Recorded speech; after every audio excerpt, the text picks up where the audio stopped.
Hello everyone, welcome to my channel.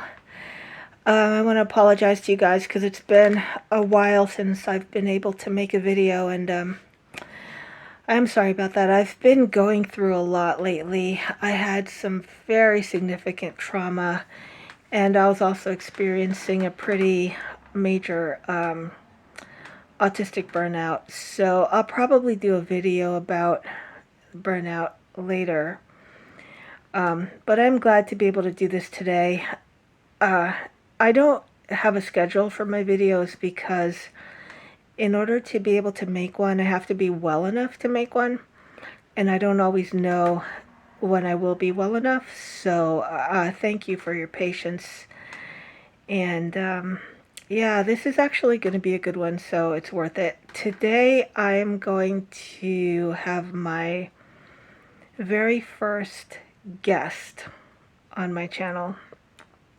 And this is something I've been wanting to do for a while, and my guest today is Dr. Tony Attwood, Professor Attwood. He, for those of you who don't know, he is a world-renowned psychologist in Australia who specializes in autism. He has autistic people in his immediate family, and that is what fueled his interest and his passion to become a psychologist who specializes on helping autistic people. And he is quite the world-renowned leader in his field. And it's such a privilege to be able to have him be my first guest. Dr. Attwood and I have known each other for almost 10 years now. And I'm very grateful to him because he is one of the people who really encouraged me to start this channel, and he really pushed me to do it, so I'm so grateful for that. One of the problems that both Dr. Attwood and I have is that neither one of us are exceptionally skilled with technology. So, we just kind of fumble around and do the best we can.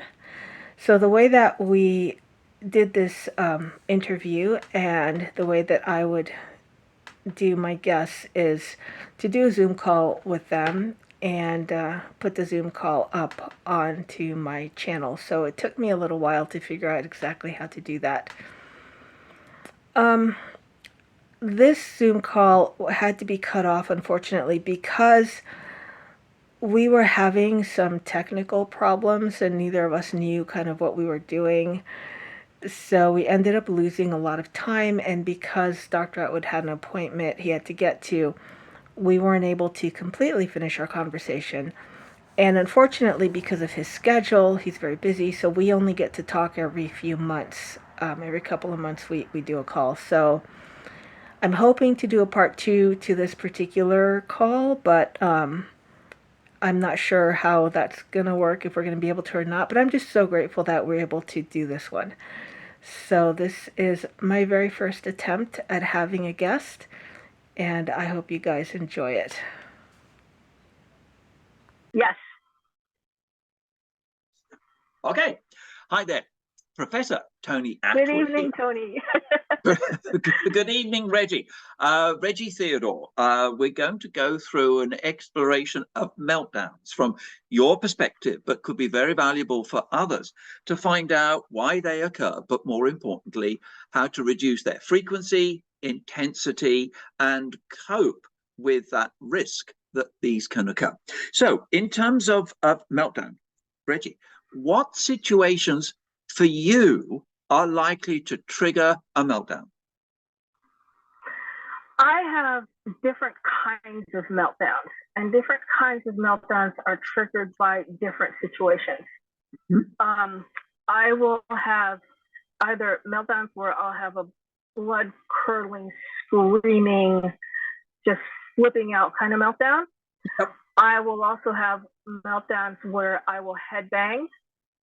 Oh, that's serious. And yeah. Yes. And I also have meltdowns that can be like combinations of the two. So the meltdowns that cause me to have like the screaming kind of meltdown where I just scream like a banshee are usually caused by sensory overload in the form of sound. Right. Okay. And for me in particular, it's specific kinds of music that will really cause this. Music that has like a bass, like a heavy bass thump, or music that's too fast for my brain to process, like rap or certain hip hop or certain Latin beats are too fast. And that will literally cause my brain to have like an explosion, and it will be a very loud, screaming, crazy, the kind of thing that people think about when they're used to seeing an autistic child have a meltdown. Okay. And it can be incredibly sudden. Sometimes it will happen within the first beat that I hear. And that can happen anywhere at any time. I will also have meltdowns where I headbang. Those meltdowns, what I've noticed about them is they tend to be particularly associated with language, with conversations. And it has to do with the type of conversation. And if I'm talking to somebody and the person I'm talking to isn't logical and they're not making any sense because they're speaking either from a social base or an emotional base, and what they're saying is completely illogical and senseless, but they're trying to make me agree with them that what they're saying is actually making sense and I have to adhere to it. My brain cannot compute that. And it will cause me to have a sensation in my brain that is so physically painful that the only way to alleviate that pain is to cause a different kind of pain. And that's where the headbang comes in.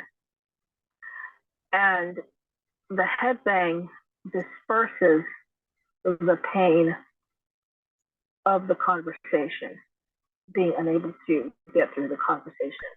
Okay, Reggie, that's important because you can articulate it, but this is a characteristic that I've known for autistic individuals who have no speech, where they headbang. Yeah. So they're having the same experiences, but they can't explain it as you have. And I like your explanation of a brain explosion and people realizing that the situation is painful, and to cause a different pain like headbanging is a smart thing to do. But of course, other people are going to be totally confused because they can't perceive pain as you do, and why you would want to do that to end the experience. Now, another question I have for you is, are there any signs before a meltdown occurs that can be a window of opportunity to divert you, distract you, to thought block or whatever? What are the signs within you that this is on the way? Well, for the sensory, like with the music or the specific sounds, I now know the sounds. And I know that if I'm exposed to them, this is going to happen. So I try my best to limit my exposure. And that's just something that I had to get to know my body, get to know my neurological responses. And oftentimes I'll, if someone's parked their car outside of my house, I'll go out there and tell them and ask them to turn it off. And if they don't, I call the police right away, because I know that this kind of neurological response could actually put me in the hospital. So for something like that, the only way that I can be protected from that is to not be exposed to it. So basically your approach is avoidance or escape. That is Yeah, because there's nothing else that you can do. You really can't. Like there are times where I've had to leave my groceries in the grocery store at the checkout because a song came on and I had to just run out of there. Now, And this means, okay, I can say, Reggie, this means that this can happen when you're in a store and they're playing music. This can happen totally unexpectedly. Anywhere. Yeah, anywhere. Yeah. I could be in my bed and someone will drive by my house blasting a stereo and I will have a massive meltdown. There's nothing I can do about it because it's not within my control. The only thing I can do is try to escape it or avoid it the best that I can. Okay, now you've said something very important there, that it's not in my control, because as a psychologist, we're looking at what we call the cognitive, the thoughtful control of behavior. But this is far too powerful for cognitive control. Well, it's not a cognitive issue. It's a neurological issue. It's kind of like if someone were beating you with a tire iron, which is kind of what my body feels when those noises come. That's what it feels like. If someone were physically doing that to you, there's nothing you can think to make that not painful. It just has to stop. Yeah, and you're desperate for it to end. Now, another question related to meltdowns. If there are people around you, first of all, what would you like them not to do? Well, as far as, I think one thing which is not talked about hardly at all is people need to take responsibility for the fact that they're causing situations to make people have meltdowns. For instance, if you want to blast your stereo, wear a headset and blast it all you want in your own head. Then people who have sensory processing disorder will have meltdowns. Yeah. So the first thing is I want society to start taking responsibility for what it does and for how it treats people. The second thing is when someone is having a meltdown, I don't care if that person is 5 years old, I don't care if that person is 105 years old. We know that you're staring at us. We know that you're judging us. We're not having a meltdown because it's fun.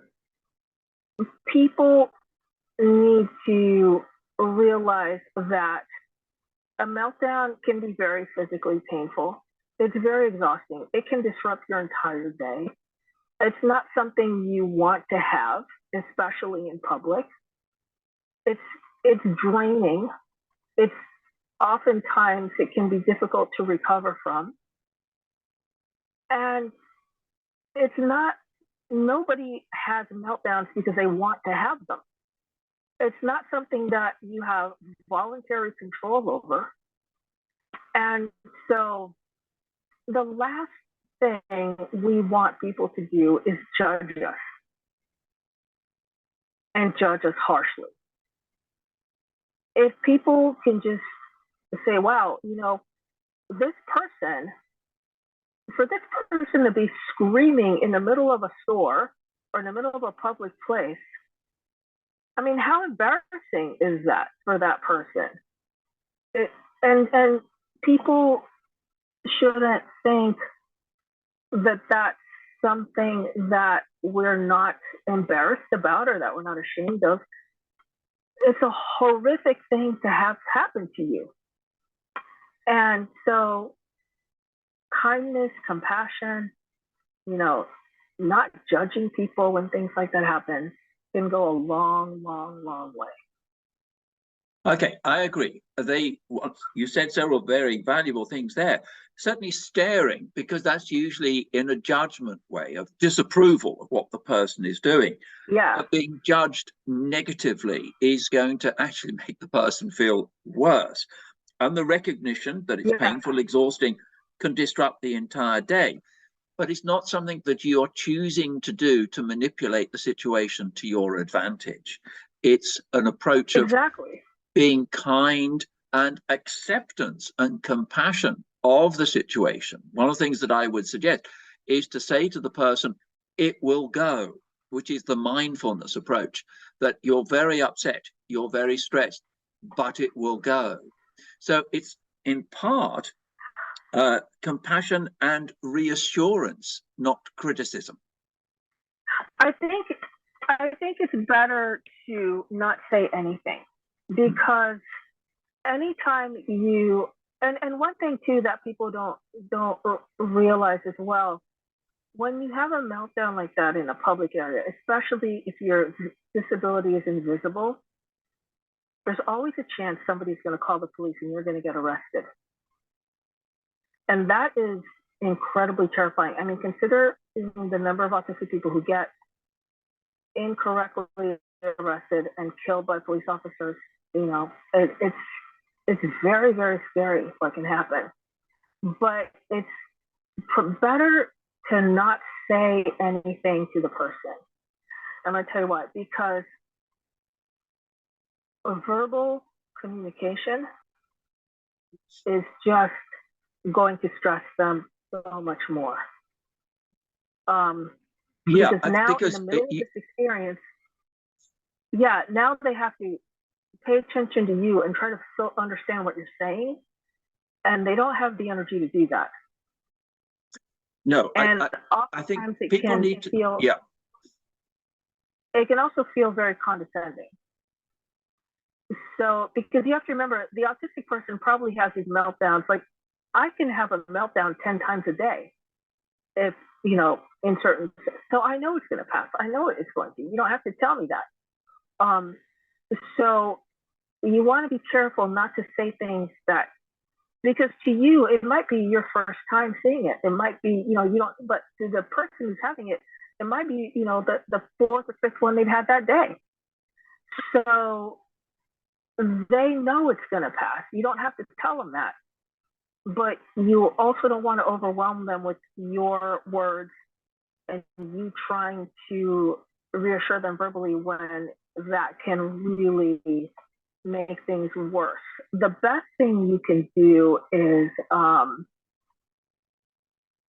if you know the person, okay, you can offer a deep pressure hug. Because a deep pressure hug and a spinal release, if you know how to do a spinal release, it's really, really easy to do. That can really help calm the whole neurological system down. A spinal release is super easy. You use the heel of your hand, that part, and you start right at the base of the skull, and you just press really firmly and evenly all the way down the spine until you reach the tailbone.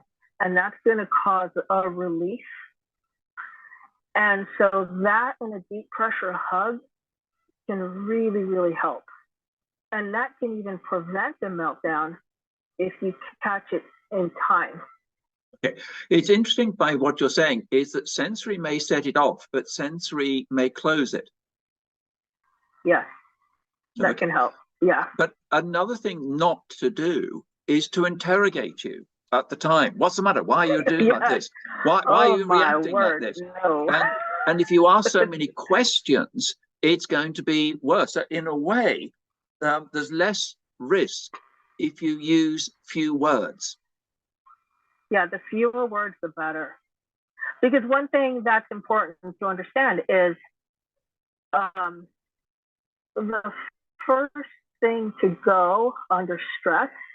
Now, when I speak about autistic people collectively, I don't represent every single autistic person in the world. So for some people it might be different, but for many of us, the very first thing to go under stress is going to be verbal communication. Whether it's verbal communication that is received or verbal communication that is given. Oftentimes we lose our ability to speak and we lose our ability to process verbal communication from someone else. So if you're trying to ask me a bunch of questions, the amount of gymnastics my brain will have to do to figure out what you're asking, what you're saying, how to respond, that's just impossible to do. And I'm already under a situation where when someone has a meltdown, you can think of it as when you short circuit the electrics in your house and the fuse blows. So imagine if you just short circuited your electrics and then you try to plug something else in and turn it on. It can't. It's fried. So this is kind of what happens when you have a meltdown. Your brain literally blows a circuit and it's fried. And so to try to add more input and more stimuli through verbal interrogation, you can't, it's not possible. You're just going to fry it more. Okay. So you, in a way, there's a very quick peak of agitation. Now that can either be extended by people or reduced. So when you're saying to reduce it, it really depends on the attitude of other people around you, a sense of calmness, the opportunity for sensory soothing activities that will help you. Anything else that you found? Sensory deprivation, as much sensory deprivation as possible. Now, when you say deprivation,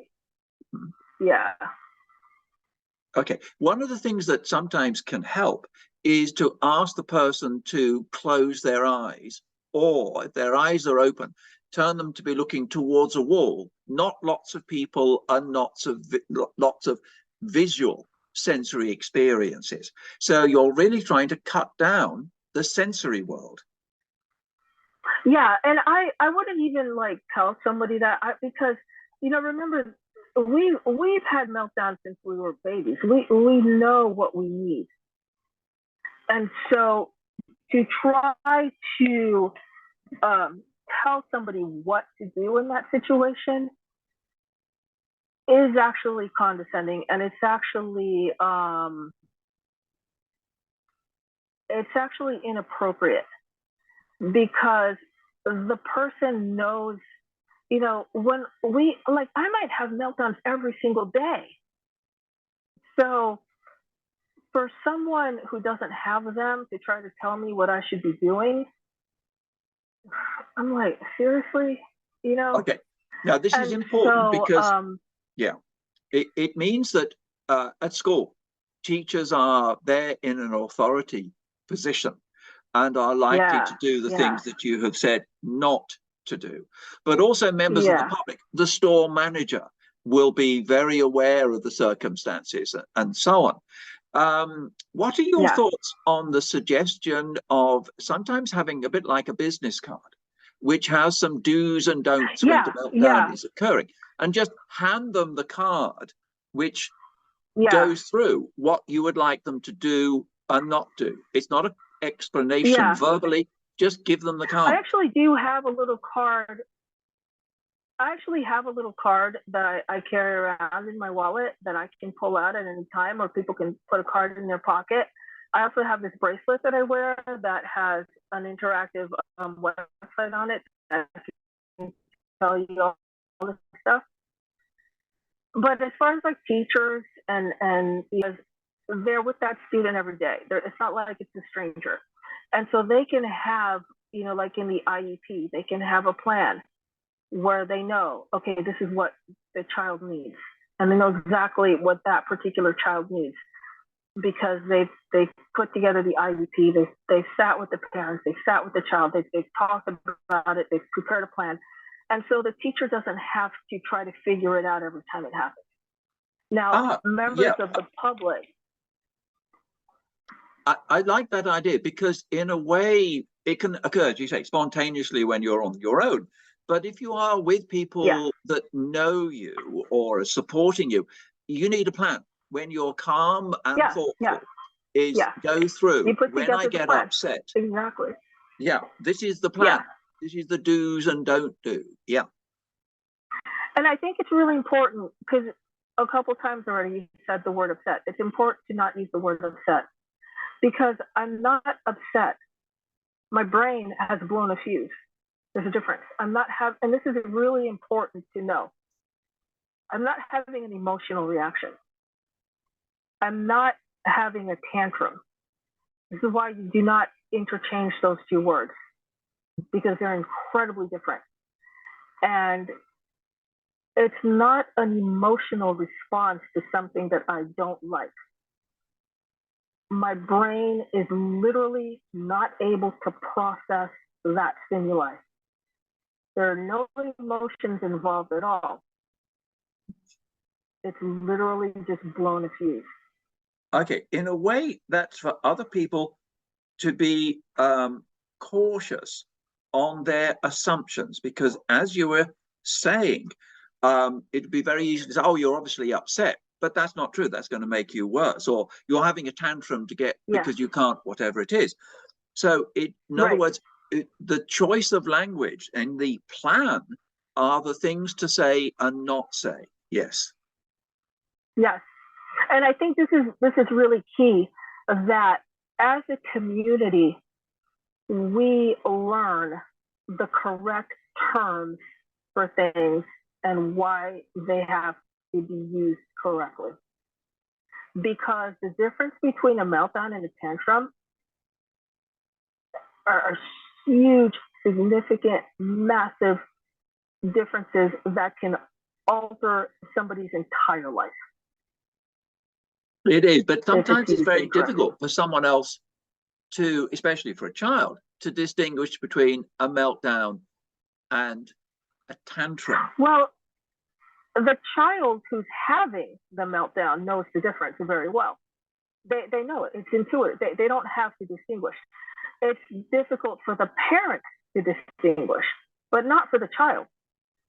Because, I mean, ever since I was, a little kid, I've known the difference. Because if I want to be manipulative and have a tantrum, that's something I consciously decide to do. If I have a meltdown, I don't have any control of that. That is a neurological event. And I know the difference when I'm having it. I don't have to distinguish it. Other people have to distinguish what they're seeing so that they respond correctly. Yeah, I mean, one of the key issues, as you say, is control. When there's a tantrum, there's shall we say, a mind that is able to regulate the behavior and emotions. But when you're having a meltdown, basically it's switched off, and the person is experiencing intense emotions. And sometimes in that situation, with the intensity of emotion, reason may not be available. It was emotions, though. I wouldn't even say it was emotions. When I'm having a tantrum, I am saying, okay, I see a cookie, I want it, I'm gonna do whatever I need to do to make sure I get the cookie, which means I have to have an objective, I have to have an audience, and I have to have the social sophistication, which a lot of autistic people don't have, to be able to figure out how to manipulate the situation. It's very difficult for a lot of autistic people to be manipulative because we don't have the social sophistication to be able to figure out how to do it. Yeah, I like the term social sophistication. Now, Reggie, we're having to draw to a close here for our, I suppose, interview and conversation. We've covered some exceptional points, and I've made various notes on that because I think your wisdom is very appropriate. I endorse all your suggestions that you make there. Well, thank you. Yeah, indeed. I think it's wisdom, really, from experience, but eloquently described, because you don't want other people or yourself to experience it. Okay, Reggie, at this stage, we will close the recording. So for those of you who were wondering where I was sitting, that interesting spot, I actually have a loft bed, and under that loft bed is my little desk with my little office area. So I was sitting under that. So there you go. But thank you so much for watching this, and please like and subscribe. See you next time.